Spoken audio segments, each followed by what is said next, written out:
Hi, I'm voice talent Lisa Creech of Voices by Lisa Delaine in partnership with Fighting Cancer with Poetry, a nonprofit organization whose mission is to creatively engage and encourage people all over the world to use poetry and other resourceful and innovative ideas to inform, impact, and inspire others to join in the fight against cancer. Well, I'm very excited and honored because today marks a milestone for this incredible organization. In just a few moments, I will be conducting their very first virtual interview. I'll be speaking with a cancer survivor out of Montreal, Canada, named Nalie Agustin, or Nalie as she's known on the web. She's a very courageous and motivational young lady who has touched the lives of thousands by literally blogging her way through her battle with cancer. So without further delay, let's talk to Nalie. Hi Nalie, how are you? Good, that was beautiful. Thank you for all that. We're so honored to have this opportunity to speak with you. We know that you are a very busy young lady, so we just want to thank you first of all for giving Fighting with Cancer this opportunity, Fighting Cancer with Poetry, this opportunity to speak with you. So I told our viewers that you're in Montreal, Canada. Is that where you're located today? It is, yes, I am. Okay. All right, well, let's go ahead and get started because I know that you're busy and you probably have a ton of other things to do today. So, Nalie, okay, great. Well, aside from your infectious smile and your beautiful face, we can see that you are a very young lady, so which dispels the myths that cancer is something that's reserved for older people. Can you tell us at what age were you diagnosed with cancer and what were the events that led up to your diagnosis? Exactly. So I was diagnosed with breast cancer at 24 years old, and I believe to have found bumps in my left breast. I think I was still 23, but at that point I was just so active and I was working out really hard and I was really into doing like pull-ups and chin-ups and I was super fit. And one day after an upper body workout, I jumped in the shower and I was washing my body and I felt bumps in my left breast. And I remember feeling a shiver come down my spine at that point, but I brushed it off immediately and I was like, oh, it's probably just my pectoral muscles or something like that. I was like, oh, for sure it's nothing. And I procrastinated on getting those bumps checked for almost a year. And I remember going to see my family doctor about it, and because I was only in my 20s, it's very uncommon for bumps to lead to tumors. Usually women in their 20s have bumpy breasts because of their menstruation and could be fats, fibers, or hormones. So she even told me, oh, I wouldn't even worry about it because it's probably just a cyst. And she was like, if you're worried, then you can go get it checked. And that's when she gave me a referral paper. But because she told me not to worry because I'm young, and I'm in my 20s, and I'm healthy, and perfect blood pressure, perfect weight, so on and so forth, I kind of got caught up in my busy lifestyle, and I lost the referral paper. And long story short, I really procrastinated and I didn't think it was anything, and then it was only like a year later where I had to go see my family doctor again and my bumps were growing that I got checked, and test after test led to a pathology that said that it was cancer. Wow. Well, I imagine at the age of 24, having been diagnosed with cancer must have been very traumatic and really difficult for you to endure. But yet you chose to share your experience with the entire world. Did you find writing to be therapeutic? Is that why you launched your blog? That's exactly how I started my blog. To me, well, first of all, I guess it always depends on what kind of person you are. And I am someone who just needs to express myself. I graduated in communication and cultural studies from university. So I'm a writer, I am a broadcaster. It's just something that comes naturally to me. And when something so traumatic happens, I remember my first reflex. So one of my first videos on Nalie.ca is when I'm in my car and it's on my GPS stand. And I got the call because I was waiting for the results. And I finally got the call from one of the head nurses because I told her to call me because I really wanted to know right away. Usually they have to tell you face to face, but I was insisting. And that's when I heard the first word, you have breast cancer, for the first time. And I was at work on my way to meet my family, and it was just a reflex to have to talk and let it out. And I was, because I was talking to myself, and so that's how my first blog started, to like actually expressing and talking to the camera and saying what's going on from day one. And in terms of writing, my blog really started off as, I guess, a diary, my online journal. And there was just so, when you get diagnosed with cancer, it's day after day, it's new information, it's a brand new world, and it's kind of like I used it to keep track of what in the world was going on, and the millions of appointments I had, and the new information I was receiving, but also to keep track on letting out my feelings and coping with them and trying to understand myself. That's my way. It was my way of releasing how I felt. Right. Well, I've been following your blogs, and they're very open and transparent. I mean, your subscribers, I'm sure, really get to know you on a personal level because of your transparency. And I imagine because of that, it has really impacted the lives of many others who are either battling through cancer themselves or have loved ones. What has been some of the feedback that you've received from some of your subscribers? Honestly, I get so overwhelmed with the response I've been receiving from the start, from not only just other cancer survivors who are young and who thought, breast cancer survivors who are my age, who thought they were alone. I think that's the main point. Everything I would write, everyone would read it and they would immediately relate to it, and they would say, "Oh, it's like you're articulating exactly how I feel. It's like you're reading my mind."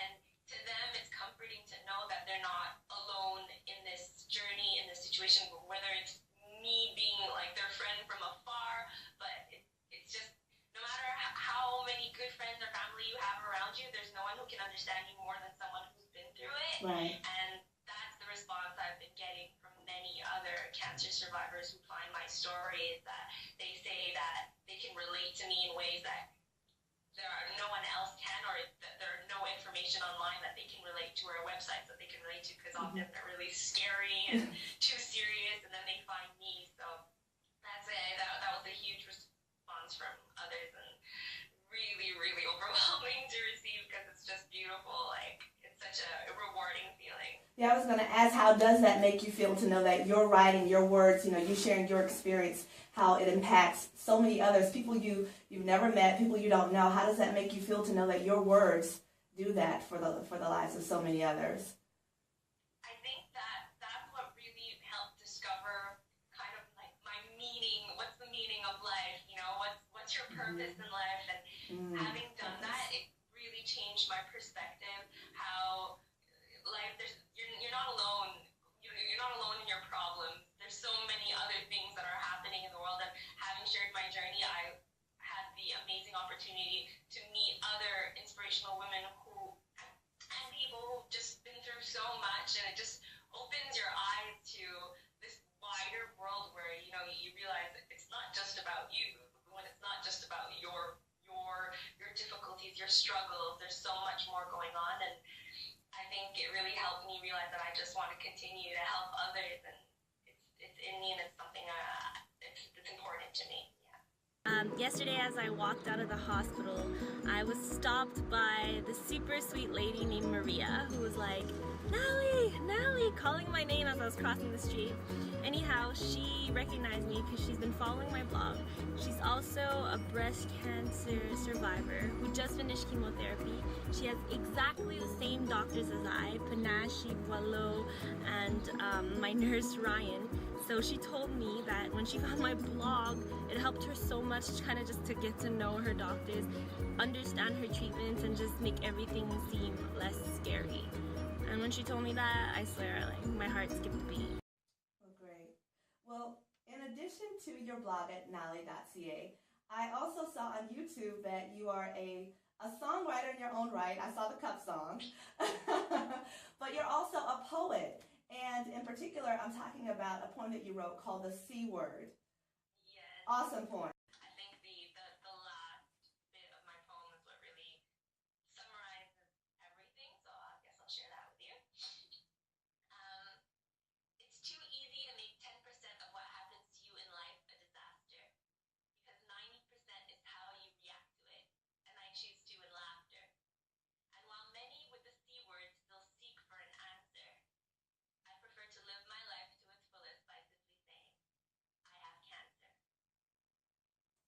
Great. Thank you so much, Nalie. And we'll make sure that we share with our viewers that they can check that out on YouTube.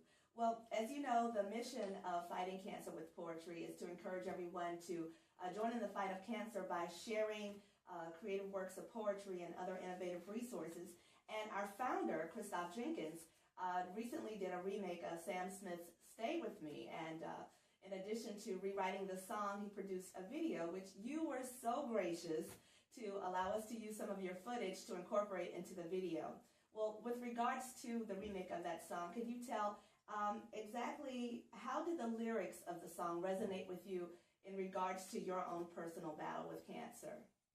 Yeah, first of all, amazing video, and it was an honor to actually be a part of it, so thank you. And Brittany Tanner, beautiful voice, so congrats on the video, guys. It was beautiful. Thank you. And I think it really did have a big meaning for me in terms of just stay with me. I think my biggest cure was my family and my friends and everyone who stayed with me, and I didn't need much from them except their presence. And when you're diagnosed with cancer, I think the best cure is to have someone there with you and support you. And to me, the song, I got a bit emotional when I watched it because it reminded me a lot of my relationship with my boyfriend as well, because if you guys follow my blog, like you said, I'm very transparent, and I share my love story as well. And my boyfriend, who was just a friend at the time, who liked me, but I was really unsure because, you know, when you're 20-something, you're like, I don't know if I want to be in a relationship. But I got diagnosed with breast cancer, and that would have been an easy way out for a man who likes you to just be like, you know, I'm not ready for this. Like, this is too much. But no, he stayed with me, and he proved to me that he really cared about me. And I think the fact that we started our relationship while I was sick, bald, bloated, looking the worst I could ever look in life, and he fell in love with me even more, means so much. And I got through so much. Like, the events, the hardest events were actually the best events of my life because he was with me through it all.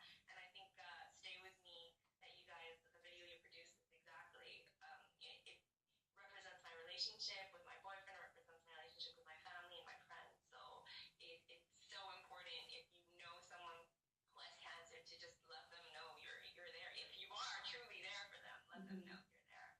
Amazing. I mean, that's amazing. And Nalie, thank you again for working with us with the video. We hope to be working with you again soon. Who knows, maybe we'll end up in Canada in the future. Well, to celebrate your victory over cancer, I know that you took this dream trip to Asia. And thanks for taking me along, because I watched all of those videos as well. And beautiful. I saw some very beautiful sights. So thanks for including us on your trip. But what I'd like to know, my final question to you is, what's next on your agenda, Nalie, to live out your dreams? What are you up to next? Oh my, where do I start? Typical Nalie has a million things she wants to do. Well, yeah, Asia was definitely number one. Before I did anything, started more projects, I just wanted to get out and like live my dreams, which traveling was one of them, and that's why I keep posting my videos on my blog, because it's not to make anyone jealous. Even though it's an amazing trip, it's more to show people like, you can do this too. Right. You know, you're diagnosed with cancer, you have something to look forward to, because yeah, you're going to be able to live your dreams in the end, because look, I did it. And now my big plan is, I really want to work on changing, now that I have my blog, and like I said, my blog was like my diary. I'm working now on transforming my blog into not just my stories about me, but now I feel like I've gained so much information about treatments, about the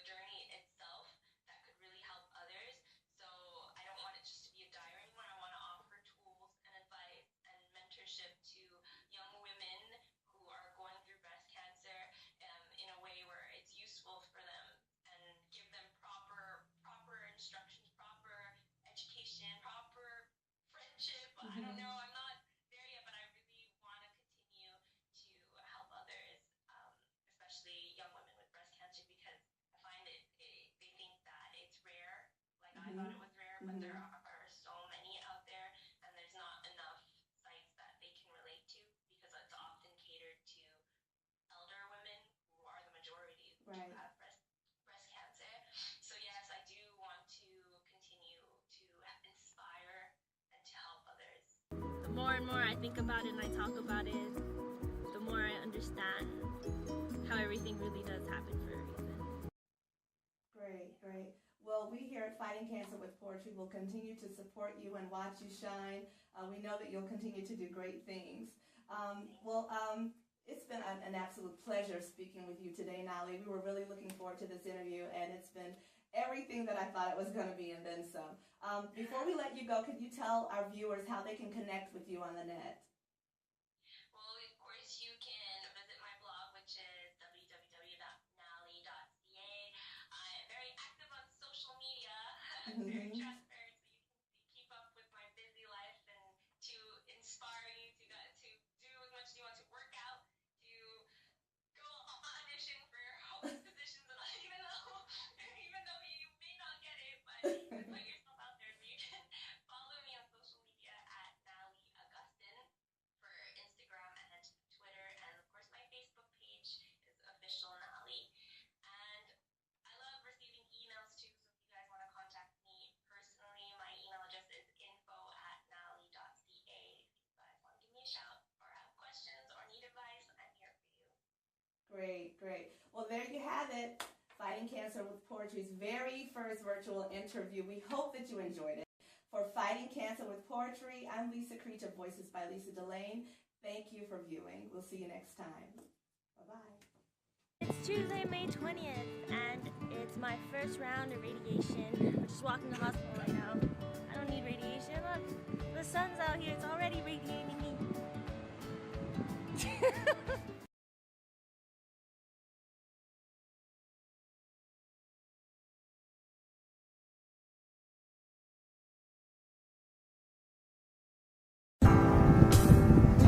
Oh, stay with me.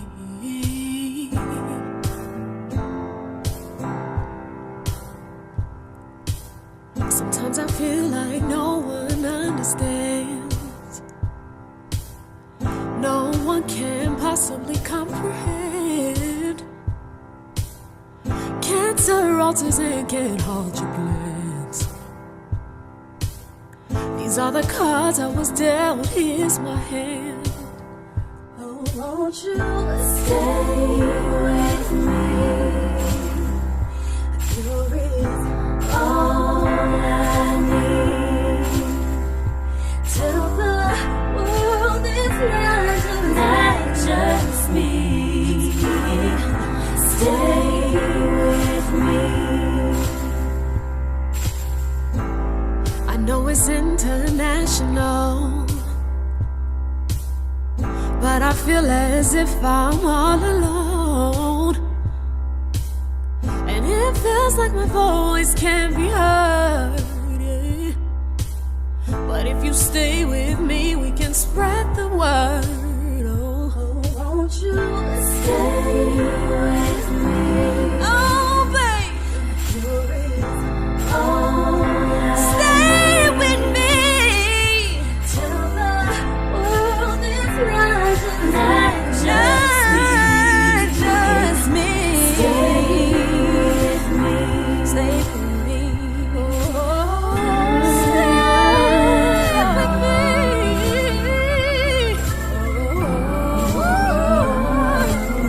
A cure is all I need.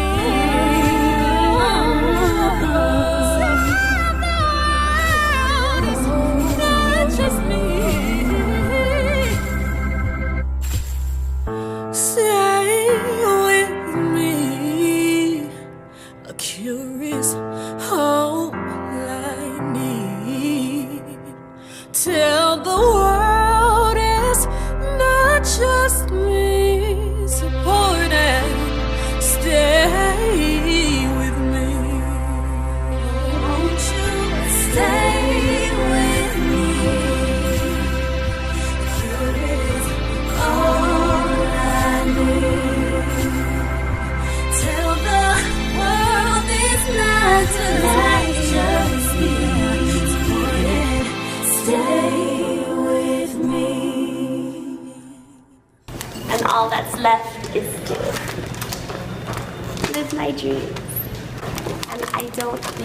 ever said this before, and I'm going to say it for the first time today.